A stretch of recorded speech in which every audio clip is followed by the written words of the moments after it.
Leon, you published your book Coalition Country in 2018, and I know in political terms, a year is like a lifetime. I mean, a lot of things can change from 2018. So now it's 2022. What would be your updated, unwritten version of that book? That is a fantastic question, Donald. I have been thinking about that on a daily basis as I watch these coalitions actually playing out in practice. So, that book came at a time when very few people were thinking about this seriously. People were still very much trapped in this idea that the ANC is going to dominate everything. And of course, we've seen that changing very rapidly with the ANC now losing its 50% majority. It lost it in the 2021 election. I think it got 46%. And there's a very real chance that it will lose in Gauteng and KwaZulu-Natal and perhaps even nationally in the upcoming 2024 election. So some of the things that I would update is that the fracturing of the political landscape has been far more intense than I thought would be the case. So we've seen in the last few years the emergence of an enormous number of smaller parties where people are taking advantage of the electoral system, especially at local level, to just get one seat or two seats or a handful of seats, and then they can end up determining who is in power. And of course, in many cases, they can then use that influence to get contracts or other things that benefit them. So I think the continued fracturing of the political landscape is one thing. And I think it's a very real risk, because if you look at other coalition countries in the world, they tend to have, 4 or 5 quite big parties that, they go up and down. It's not like they have the same vote share all the time. But, if you have 20, 25% in a country like Germany or the Netherlands or many others, that's a very substantial block. And, often you become the government. And if you look at Angela Merkel, it was very rare for her party to get 30%. But now what's happening in South Africa is that we're not sort of fracturing to the point of 4 or 5 parties. We're fracturing way beyond that. And I think that's where ungovernability becomes a real risk. Because, in Ekurhuleni at the moment, we've got a minority coalition government, which means even if all the coalition partners vote together, we still don't have 50%. And there's 7 different parties in that coalition. In other cases, Tshwane, we do have a majority. There's 6 parties in there. But in a place like Nelson Mandela Bay, where there's a lot of pressure for the DA to go into government, it would be a 10-party coalition with 9 of those parties having only 13 seats between them. So they are able to blackmail you on every single decision.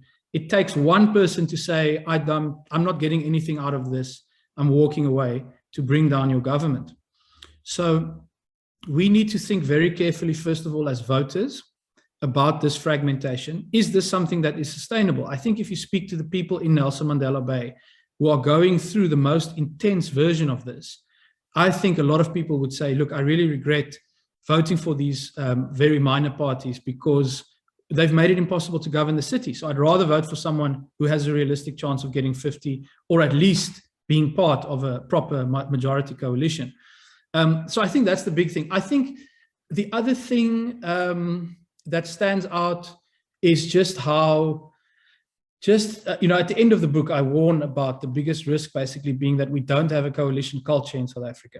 We're not used to doing this. We don't know how this works. We had one-party government under the National Party for 40 odd years.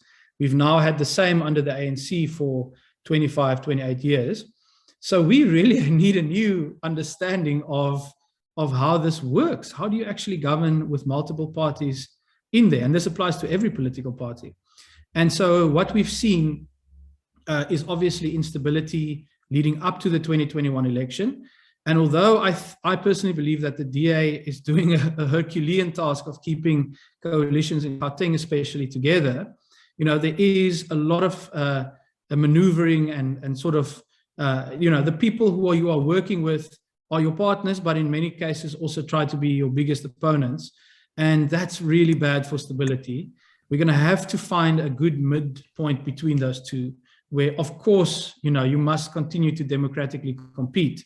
But I think voters need to take note and really get to a point where they not only think about fragmentation and the dangers that goes with it, but actually punish people who really just destroy coalitions or seek to undermine them for their own short-term benefit. So I think voters political party leaders, but also voters really have to navigate this new reality.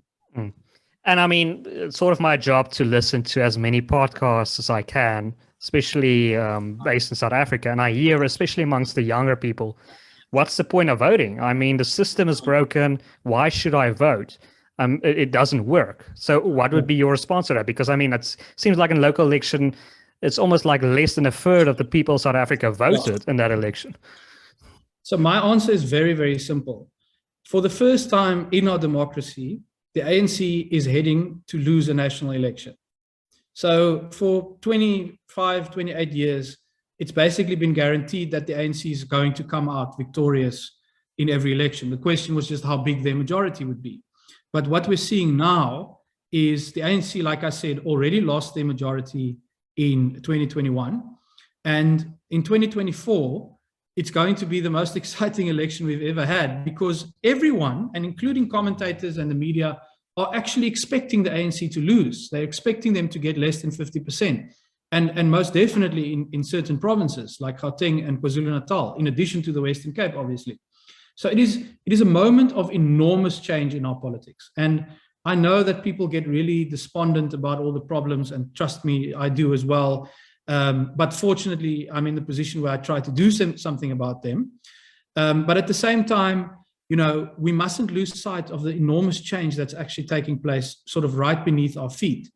And the opportunity we have and the challenge we have in 2024 is to make sure that this change goes in a positive direction.